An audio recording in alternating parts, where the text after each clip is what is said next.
Hello students, good morning all of you. तो हम लोग जो आज अपना 11th केमिस्ट्री स्टार्ट करेंगे।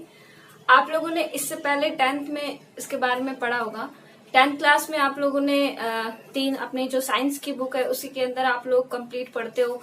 उसी के अंदर फिजिक्स भी आता है, आपका केमिस्ट्री भी आ जाता है, बायो भी आ जाता है। कुछ पोर्शन बायो का होता है, कुछ पोर्शन केमिस्ट्री का और कुछ पोर्शन फिजिक्स का।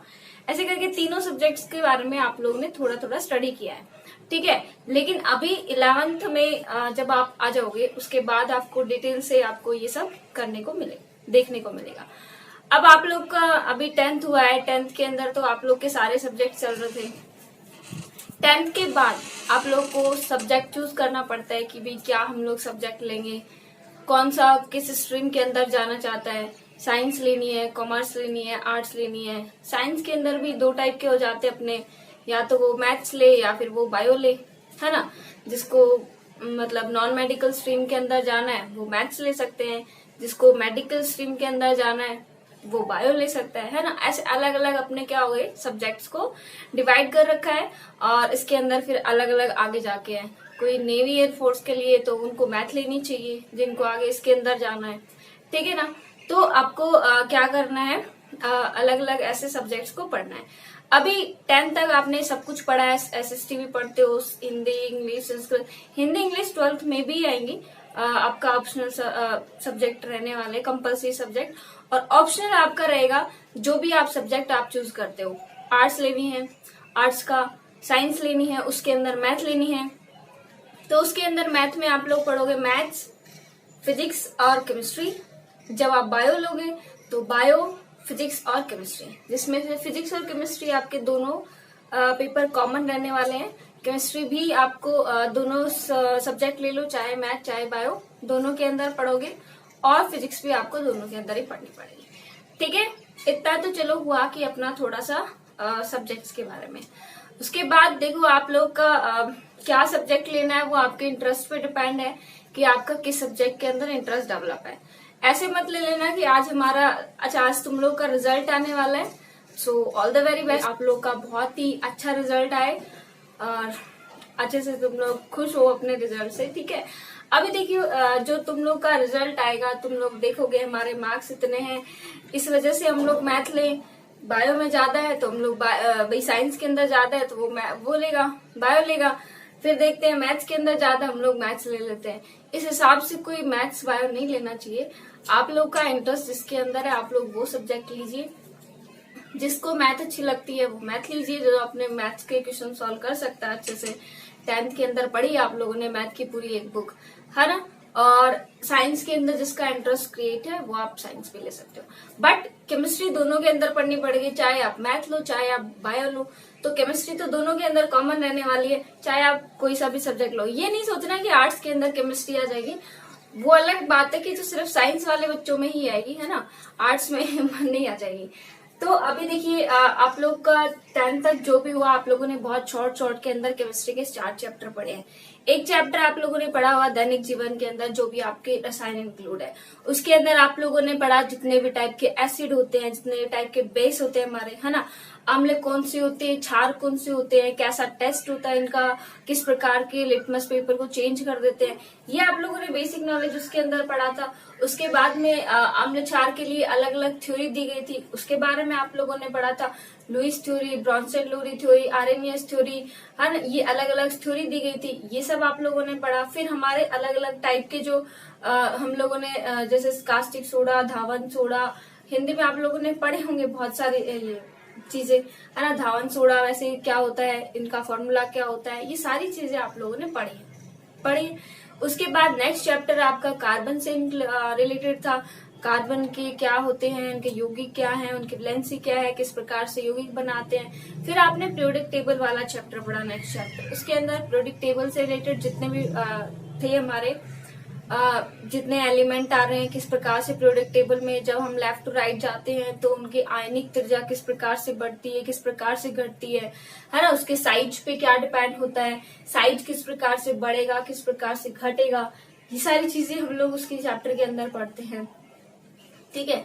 ऐसे ही आपका जो केमिकल रिएक्शन की फिजिकल रिएक्शन, भौतिक परिवर्तन, है ना, रासायनिक परिवर्तन, ये रिएक्शंस के बारे में भी आप लोगों ने पढ़ा है, यानी कि थोड़ा बहुत आप लोग केमिस्ट्री के बारे में जानते हो, है ना। 10th क्लास के अंदर आप लोगों ने 4 चैप्टर केमिस्ट्री के पढ़े हैं, 4 बायो के पढ़े हैं और 4 ही फिजिक्स के पढ़े हैं, तीनों के पढ़े हैं। बाकी के जो आपके बचते हुए चैप्टर आपके आते हैं एनवायरमेंट से रिलेटेड, कोई ध्वनि वायु इन प्रदूषण से रिलेटेड, उनका यहाँ पे कुछ नहीं है। बस इस साल आप लोग क्या करोगे, 11th के अंदर वही चैप्टर को इलाबोरेट करके हम लोग डिटेल से स्टडी करेंगे, उसका एक एक पार्ट समझेंगे कि ऐसा हुआ तो क्यों हुआ, किस वजह से रिएक्शंस कंप्लीट हुई हैं, क्या उनका पीछे फोर्स लगा है, क्या हुआ है ताकि ये रिएक्शन कंप्लीट हो गई, इससे ये प्रोडक्ट बन गया, इससे ये बन गया। ठीक है, तो साइंस जो होता है ना, साइंस उसके अंदर हम लोग करते ही क्या है, यही देखते हैं कि हमारे चारों ओर जो चीजें हो रही हैं वो क्यों हो रही है, किस प्रकार से हो रही है। तो हम जो एक क्रमबद्ध रूप से जिसमें अध्ययन करते हैं, जितने भी हमारे आसपास में होने वाले परिवर्तन हैं उनका क्रमबद्ध रूप से सुव्यवस्थित रूप से जो अध्ययन करते हैं वही एक साइंस होता है। ठीक है, अब साइंस में अलग अलग स्ट्रीम आ जाती है, आपका केमिस्ट्री आ जाता है जिसको रसायन विज्ञान बोलते हैं, फिजिक्स आ जाता है जिसको भौतिक विज्ञान कहते हैं, बायोलॉजी आ जाता है जिसको जीव विज्ञान कहते हैं ना। अलग अलग आपके क्या हो गए, विज्ञान बन गए। ठीक है, फिर इनका भी आप लोग का अलग अलग सब्जेक्ट बन गया, इनका अलग अलग पेपर बन गया। तो आपके इस बार क्या होने वाला है, आपके 3 जो 2 ऑप्शनल सब्जेक्ट रहने वाले, जो भी मैथ लो बायो लो जो भी लो, आपके 2 तो आपकी कंपल्सरी जो होंगे, हिंदी इंग्लिश, वो दोनों में वो तो सब में ही कॉमन होने वाले। उसके बाद जो भी आप लोग ऑप्शनल सब्जेक्ट चूज करते हो अपना, वो क्या करते हो, मैथ करते हो तो उनके मैथ फिजिक्स केमिस्ट्री रहेगा। अगर जिन्होंने बायो किए तो बायो फिजिक्स और केमिस्ट्री। लेकिन याद रखना फिजिक्स और केमिस्ट्री दोनों में कॉमन है, तो मुझसे तो आपको पढ़ना ही पड़ेगा, है ना। तो मैं तो आपको बायो वाले बच्चों को चाहे मैथ ले रखी हो, दोनों को ही मैं पढ़ाऊंगी।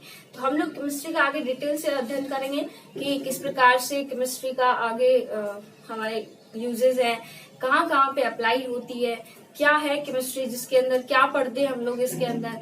देखो, केमिस्ट्री का नाम से ही आपको पता चल रहा है रसायन विज्ञान, केमिकली यानी कि जितने भी हमारे यौगिक है, तत्व है, वो किन से मिलकर बने हैं, क्या उनके अवयवी कण है, उन अवयवी कणों की संरचना क्या है, किस प्रकार से वो रिएक्शंस करते हैं, ये सारी चीजों का जो अध्ययन है जिसके अंदर जिस भी शाखा के अंदर किया जाता है वही शाखा हमारी क्या कहलाती है, रसायन विज्ञान। ठीक है, तो रसायन विज्ञान जो होता है, रसायन विज्ञान हमारा वो विज्ञान होता है जिसके अंदर हम लोग जो भी पदार्थ होते हैं उनके जो पदार्थ किससे मिलके बने होते हैं, अणुओं से, परमाणु से। यही से आप लोगों ने स्टार्टिंग में भी पढ़ा होगा कि छोटे छोटे परमाणु मिलके अणुओं का निर्माण करते हैं।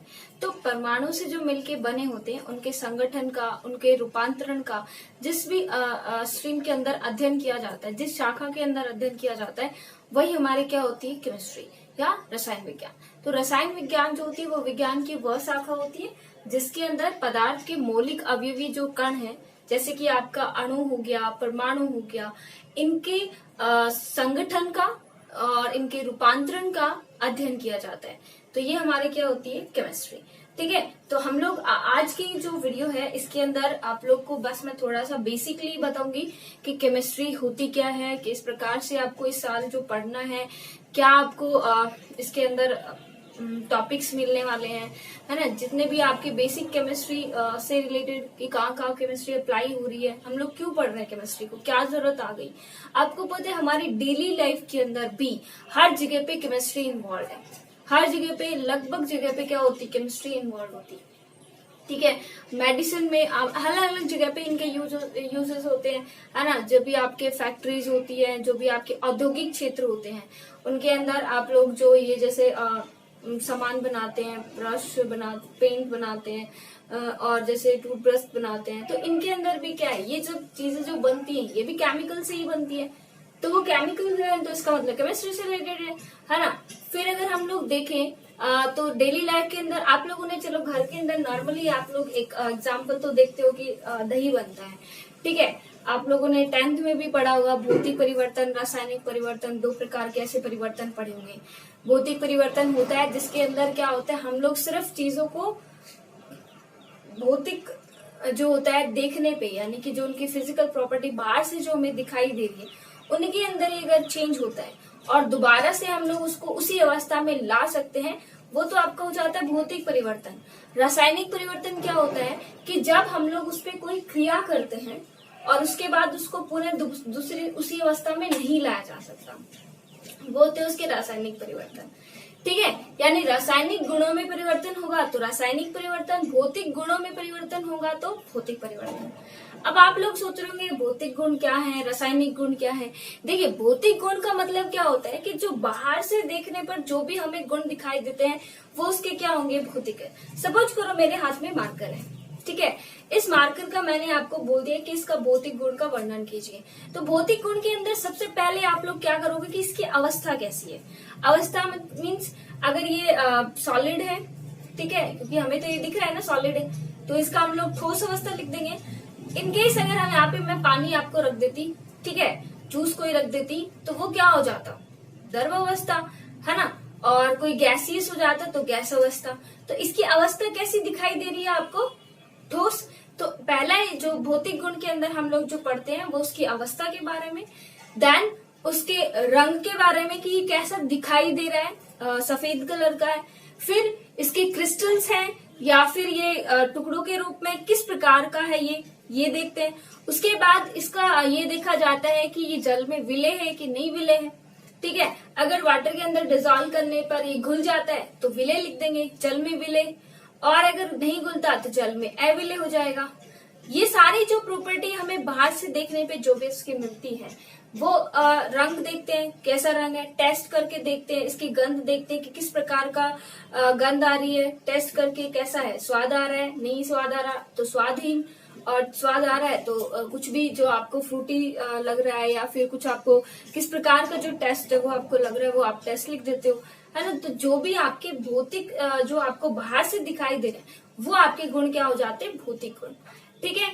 फिर रासायनिक गुण की बात करें तो रासायनिक गुण के अंदर क्या आ जाएंगे, जो हमें बाहर केमिकली रिएक्शन करने के बाद पता चलते हैं, ठीक है। तो ऐसे तो बहुत सारी बातें होगी, अब हम लोग थोड़ा सा डिस्कस कर लेते हैं some basic concepts of chemistry. क्या बेसिकली कॉन्सेप्ट है, तो रसायन विज्ञान हमने क्या बोला कि जो रसायन विज्ञान है, केमिस्ट्री जो है रसायन विज्ञान, वो विज्ञान की वह शाखा है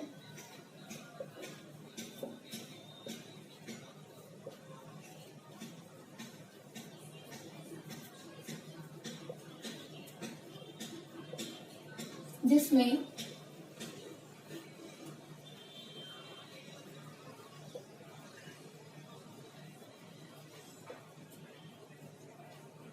पदार्थ के मौलिक अवयवी कण कौन से होंगे, जिनसे मिलकर पदार्थ बना है। मौलिक अवयवी कण कौन से होंगे, जिनसे मिलकर पदार्थ बना है। तो किनसे मिलकर बना है, या तो अणु हो सकता है ना। अणु तो बाद में होता है, पहले किससे मिलकर बना होता है, परमाणु। सबसे छोटा क्या होता है, परमाणु, फिर देन अणु ले सकते हैं कि संगठन मीन्स किससे मिलकर बना है, अणु है, उसके अंदर क्या क्या तत्व मिलेंगे, कौन से परमाणु मिलेंगे, ये सब संगठन तथा उनके रूपांतरण का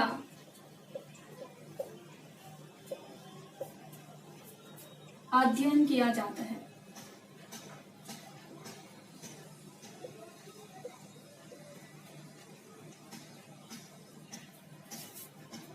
ठीक है, तो ये आपका क्या हो गया, नॉर्मली केमिस्ट्री हम लोग जो आपका नॉर्मल डेफिनेशन है, बस आपको पता होना चाहिए कि इस प्रकार से हम लोग पढ़ेंगे।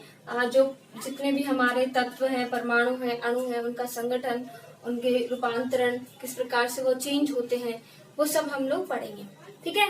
फिर हम लोग बोल रहे हैं कि जो भी हमारे पदार्थ होते हैं उनके दो गुण हो गए, एक तो भौतिक गुण और एक आपका रासायनिक गुण। तो भौतिक गुण के अंदर हम लोग क्या बोल रहे हैं कि जो भौतिक गुण क्या होते हैं हमारे, जो फिजिकली या देखने पर बाहरी जो स्वरूप होता है उसका, वही गुण क्या होता है आपके भौतिक गुण। तो इसके अंदर से कौन कौन से गुण आएंगे, या तो हम लोग बोल सकते हैं उसकी अवस्था। तो अवस्था कितने प्रकार की हो जाएगी, ठोस भी हो सकता है, द्रव भी हो सकता है और गैस भी, ठीक है। और दूसरा हम लोग क्या बोल सकते हैं, उसकी गंध, कैसी होती है, ठीक है, उसका रंग, ये भी उसके भौतिक गुण के अंदर ही आएगा, उसका स्वाद, ठीक है, और गंध हो गया, रंग हो गया, स्वाद हो गया, विलेयशीलता,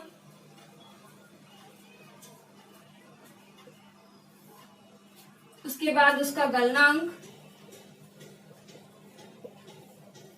क्वथनांक आदि। ये सारे जो गुण होते हैं ये किसके अंदर आ जाते हैं, आपके भौतिक गुण के अंदर। अच्छा, गलनांक और क्वथनांक ये दो चीज आपके नहीं आई है, शांता भी होती होगी, सुनी होगी आप लोगों ने। गलनांक क्या होता है और क्वथनांक क्या होता है?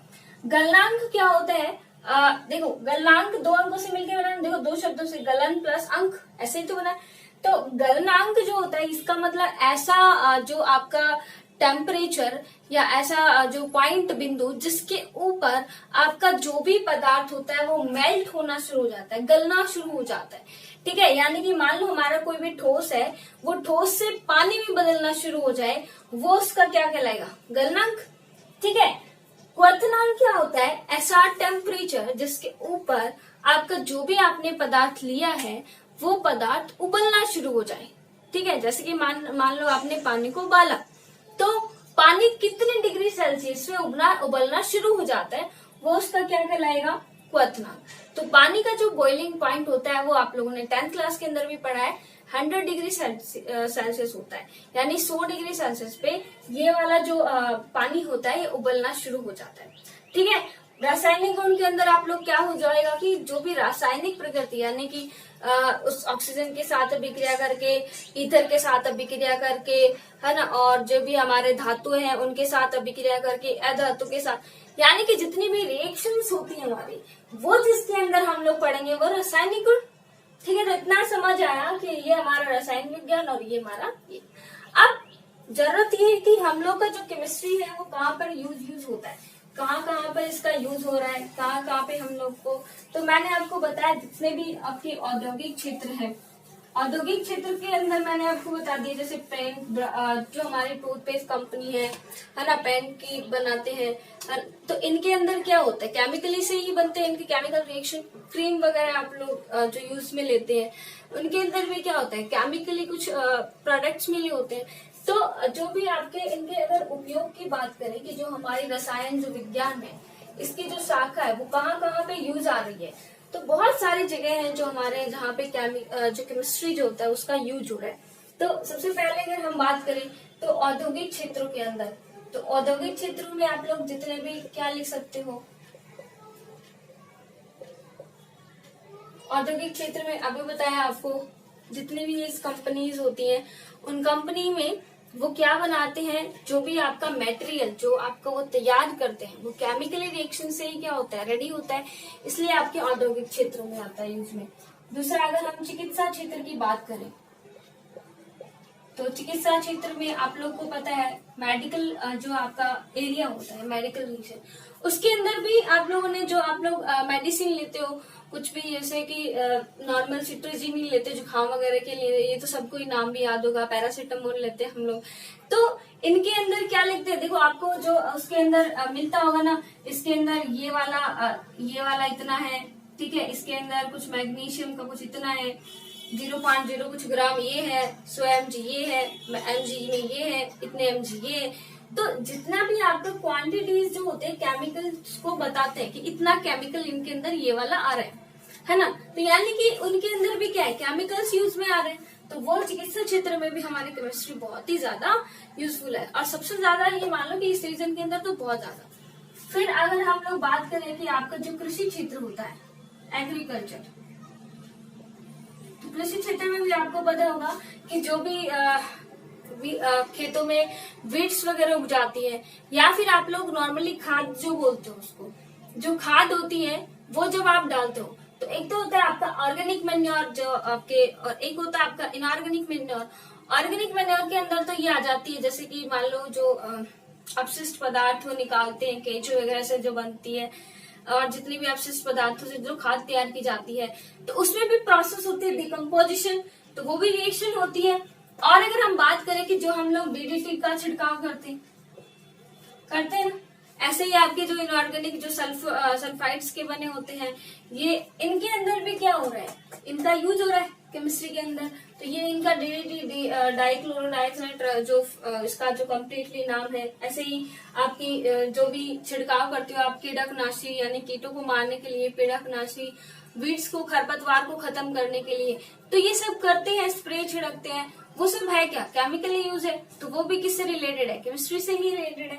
जितने भी ड्रग्स बनते हैं, ठीक है, तो आप लोग को पता होगा पेड़ पौधों से तो ये प्राप्त होते हैं, लेकिन बाद में जब इनको बाजार में सेल किया जाता है तो इनके अंदर कुछ केमिकल्स को मिला दिया जाता है और कुछ इस प्रकार से उनको काफी डिजाइन करके और फिर उनको बेच दिया जाता है, ठीक है। तो यानी कि बहुत सारा जो हमारा और दैनिक जीवन के अंदर तो हम लोग क्या ही करें कि हमारा जो दूध से दही बन रहा है, दूध से दही जब बनता है तो उसके अंदर भी कुछ प्रोसेस होती है।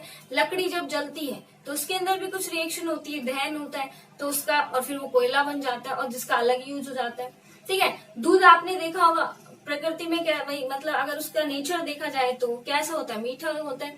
उसके अंदर कौन सी प्रोटीन मिलती है, कैसीन प्रोटीन मिलती है। लेकिन जैसे ही हमने उसके अंदर थोड़ा सा बस आपने उसके अंदर कुछ खट्टा डाला तो दूध क्या हो जाता है, दही में चेंज हो जाता है और जिसका पूरा ही आपका चेंज हो गया। अभी वो प्रोटीन में था, अभी वो एसिड चेंज हो गया, एसिड बन गया उसके अंदर, ठीक है, लैक्टिक एसिड हो जाता है।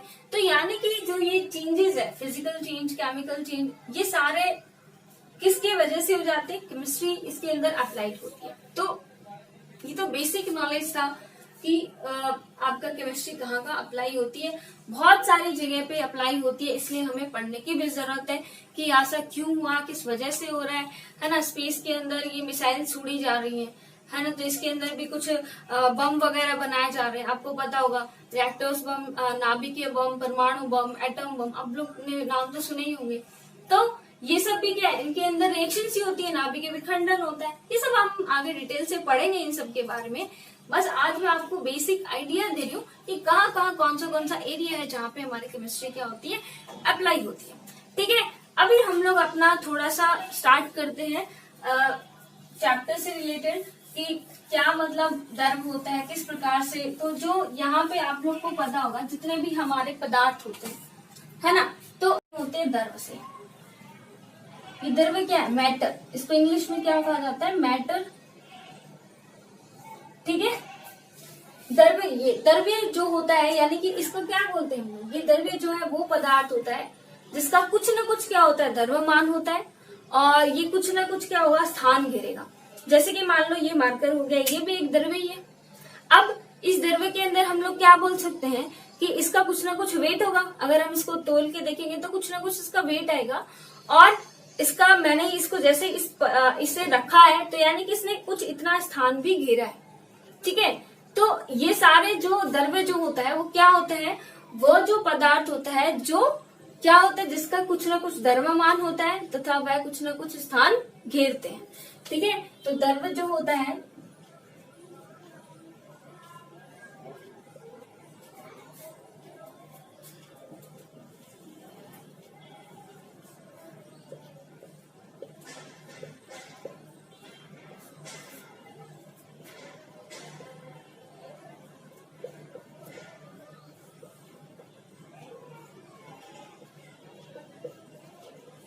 द्रव्यमान होता है तथा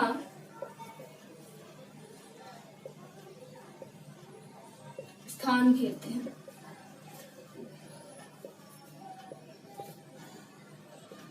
यानी कि वह वस्तु जिसका कोई भी द्रव्यमान होगा और जो स्थान घेरेगी वो आपकी क्या कहलाएगी, द्रव्य, ठीक है।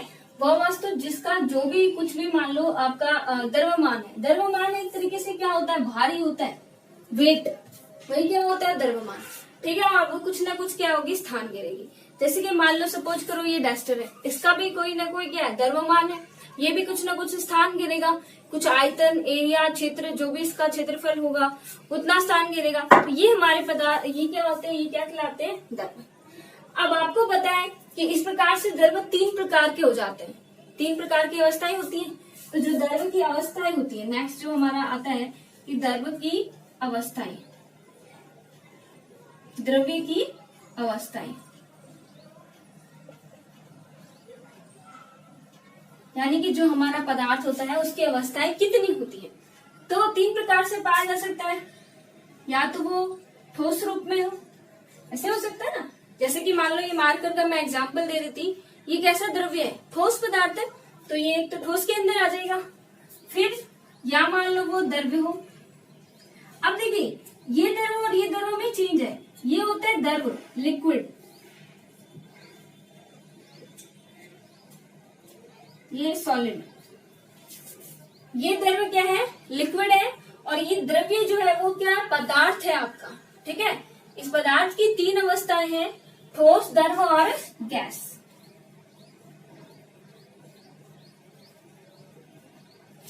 कितनी अवस्थाएं होती है, 3 अवस्थाएं होती है, ठोस होता है, द्रव होता है और गैस। ये है द्रव्य और ये है द्रव, ठीक है, लिक्विड और वो मैटर।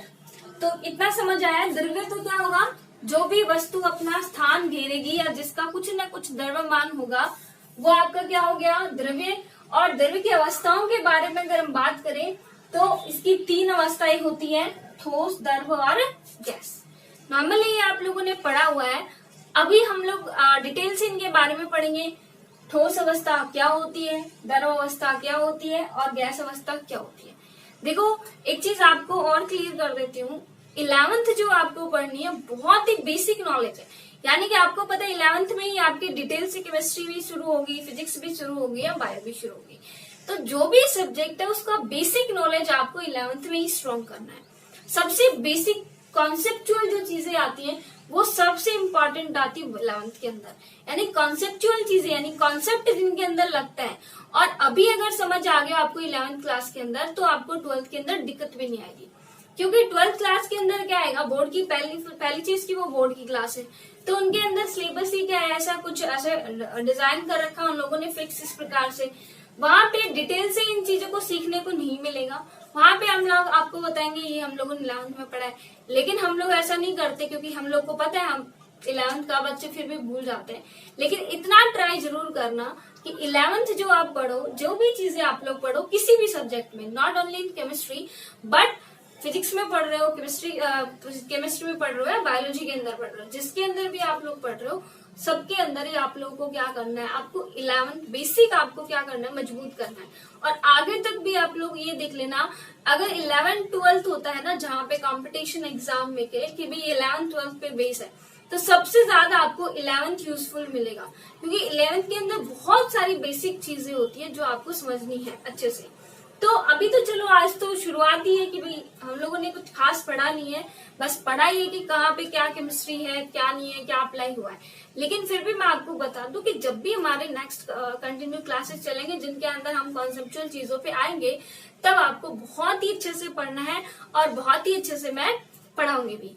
कोई भी क्वेरी रह जाती है आपकी, कोई भी डाउट रह जाता है, वो आप सर से डिस्कस कर सकते हो, वो मुझसे बता देंगे, ठीक है। तो उसके बाद हम लोग नेक्स्ट वीडियो में वो कंटिन्यू करेंगे। लेकिन आप लोग ये ध्यान रखना कि वीडियो को भी आप लोग को यही मान के चलना कि हम लोग लाइव ही पढ़ रहे, क्लास के अंदर ही पढ़ रहे, ऐसा माहौल बना के आप लोग खुद पढ़ना, ठीक है।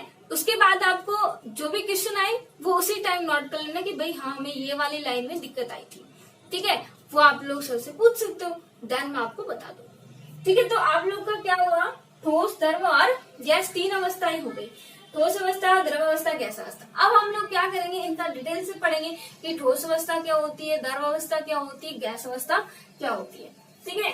तो हम लोग का जो नेक्स्ट टॉपिक आ जाता है वो आता है इनका डिटेल से स्टडी। तो इनका मान लो हम लोग का तुलनात्मक अध्ययन ही कर लेते हैं एक साथ में ही। तो एक साइड आप लोग लिख लोगे ठोस, एक साइड आप लोग लिख लोगे द्रव और एक साइड आप लोग लिख लोगे गैस, ठीक है। ये सॉलिड,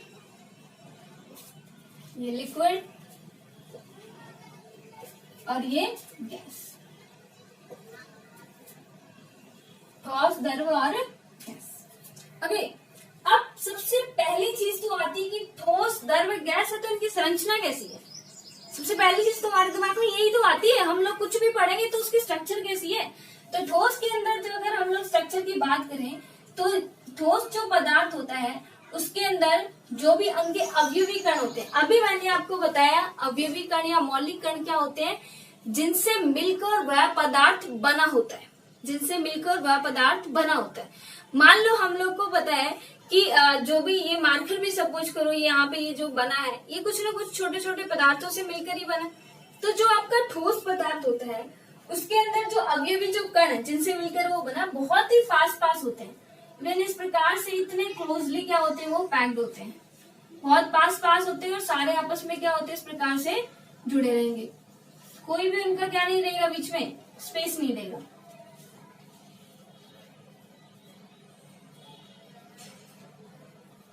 हो गया ना।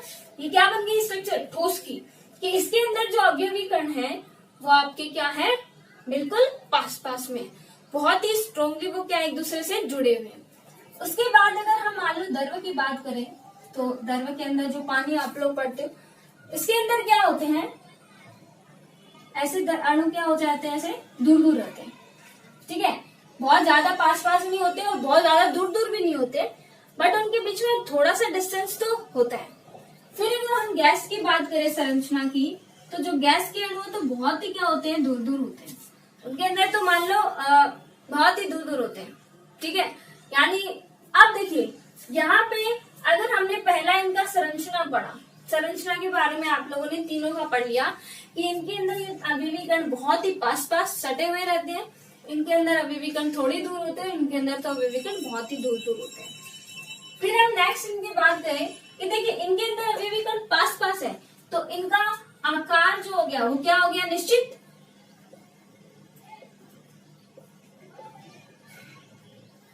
अब बताओ ये मार्कर है, ये मार्कर है ऐसा ही है ना, इसका निश्चित है। ये तो है नहीं कि दोपहर को ये कुछ टेम्परेचर से पिघल जाएगा और कुछ ऐसे लिक्विड जैसा बन जाएगा, ऐसा तो कुछ नहीं होगा ना। ये ठोस है, इसके कण अवयवी कण जुड़े हुए हैं, इनमें अट्रैक्शन फोर्स ज्यादा है, इसलिए क्या होगा इसका आकार क्या होगा निश्चित।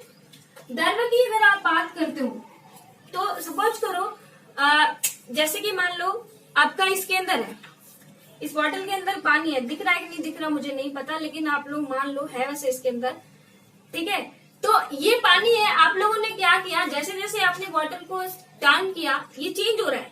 हम लोग क्या किसकी बात कर रहे हैं, बॉटल की बात नहीं कर रहे, इसके अंदर जो पानी है उसकी बात कर रहे हैं। ठीक है, तो आपने क्या किया इसको इस प्रकार से चेंज किया तो ये पानी अपने पोजीशंस बदल रहा है। ये नहीं है कि आप लोगों ने इसको ऐसे भी पढ़ा है तब ये ऐसे है, इसका इस प्रकार से कुछ आकार बन रहा है, लेकिन आपने इसको ऐसे किया तो इसका इस प्रकार से कुछ आकार बन गया।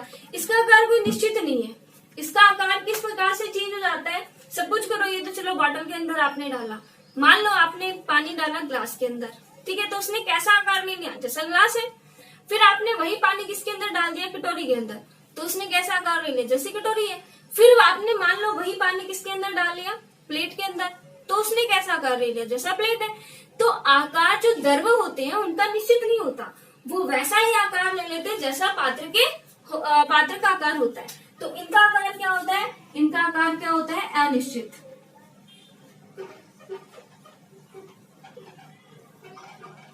या आप लोग बोल सकते हो पात्र के अनुसार, जैसा पात्र वैसा ही उसका आकार। गैस की बात करें तो आपको ऑब्वियसली अभी ये तो चलो इनका तो फिर भी तो गैस का तो सीधा सीधा सी बात है, कोई आकार नहीं होता है। आप लोगों ने बैलून के अंदर मान लो हवा भरी होती है, ठीक है, उसका कोई आकार थोड़ी ना होता है, वो बैलून जिस टाइप का बैलून होता है उसके अकॉर्डिंग हो जाता है। ठीक है, तो गैस का तो कोई भी आकार निश्चित नहीं होता, तो इसका भी आकार क्या हो जाएगा अनिश्चित।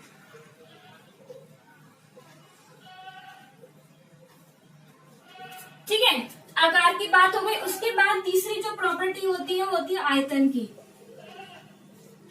कि इनका आयतन कैसा होता है। आयतन देखिए ठोस का आकार ही निश्चित है तो ऑब्वियस सी बात है आयतन भी निश्चित होगा।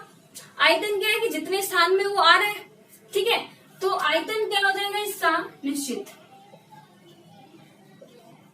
लेकिन आप द्रव्य की बात करिए,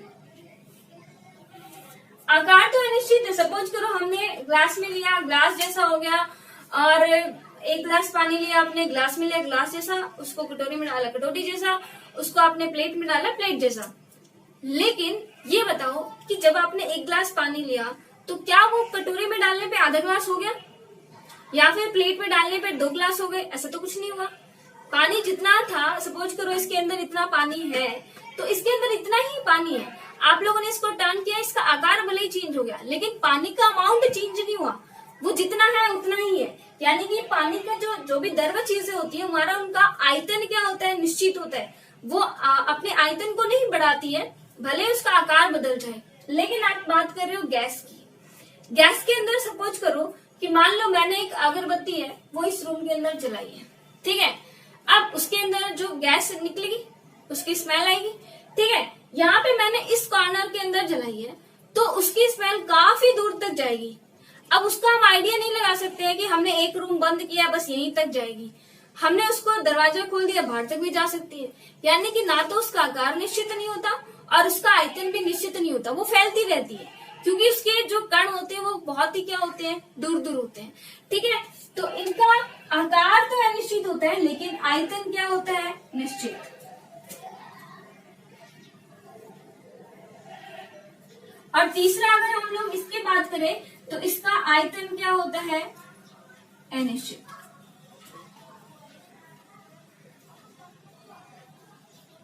यानी कि ठोस का आकार आयतन दोनों निश्चित, द्रव का आकार अनिश्चित लेकिन आयतन निश्चित, और द्रव का आकार आयतन दोनों ही अनिश्चित, ठीक है। फिर अगर हम लोग इनकी बात करें आकर्षण की, आकर्षण की इनके बीच में, इन अणुओं के बीच में, ये जो जिनके अवयवी कण ना जिनसे मिलके बने उनके अवयवी कणों के बीच में आकर्षण कैसा है, तो बताना जरा। यहाँ पे बहुत ही पास पास में जुड़े हुए तो सीधी सी बात है पास पास में तो अट्रैक्शन फोर्स ज्यादा ही होगा। तो यहाँ पे तो आकर्षण बल कैसे होते हैं, प्रबल, स्ट्रॉन्ग, ठीक है। मैं देखिए इंग्लिश में वर्ड बता देती हूँ लेकिन उसको जरूर मैं हिंदी में बताती हूँ। तो आप लोग हिंदी इंग्लिश दोनों में सीखने की कोशिश कीजिएगा। अभी साइंस ले ली है तो आपको इंग्लिश टर्मिनोलॉजी आनी चाहिए, ओके। तो स्ट्रॉन्ग फोर्स होता है। अब द्रव के अंदर देखिए, द्रव के अंदर भले ही थोड़ी सी दूर दूर है लेकिन अट्रैक्शन फोर्स तो मिलता है ताकि एक दूसरे के साथ बंधे हुए हैं। नहीं अट्रैक्शन फोर्स नहीं होता तो क्या होता, पानी को जैसे ही हम लोग गिराते तो पानी तो बहुत दूर तक फैलता ही रहता, फैलता ही रहता, फैलता ही रहता। लेकिन एक पॉइंट आने के बाद पानी रुक जाता है, यानी वहां तक उसका अट्रैक्शन लग रहा है। तो इसके अंदर होता है लेकिन क्या होता है, दुर्बल होता है। तो इसके अंदर आकर्षण बल क्या होते हैं, दुर्बल। बहुत दुर्बल भी नहीं बोल सकते।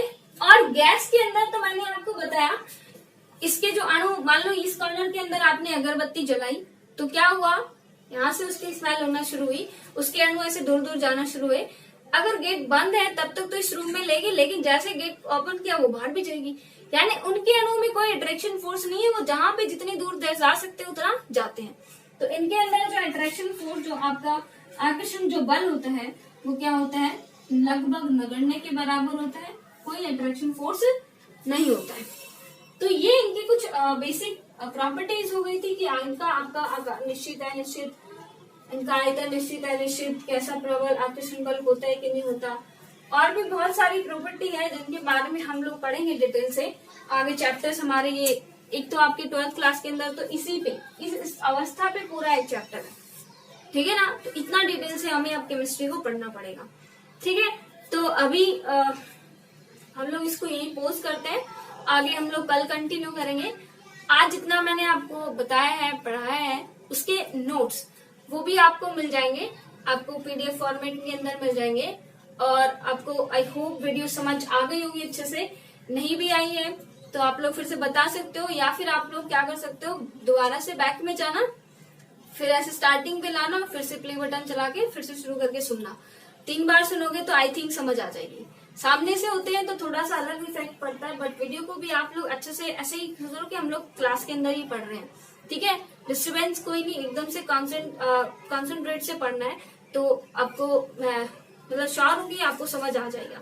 इतना कुछ हार्ड अभी तक हुआ ही नहीं है कि आपको समझ आया नहीं, क्योंकि 10th से सब चीजें आप लोगों ने पढ़ रखी है और 10th में ये सब चीजें आ जाती हैं। फिर भी थोड़ा सा हम लोग डिटेल से पढ़ेंगे तो इनके बारे में आप लोग को मिल जाएगा। और पीडीएफ है तो वो आपको मिल जाएगी, उससे आप लोग अपना लेसन जो है भी स्टार्ट करके लिखना शुरू कर सकते हो, ठीक है। बाकी हम लोग कल कंटिन्यू करते हैं। इतना आप लोग अच्छे से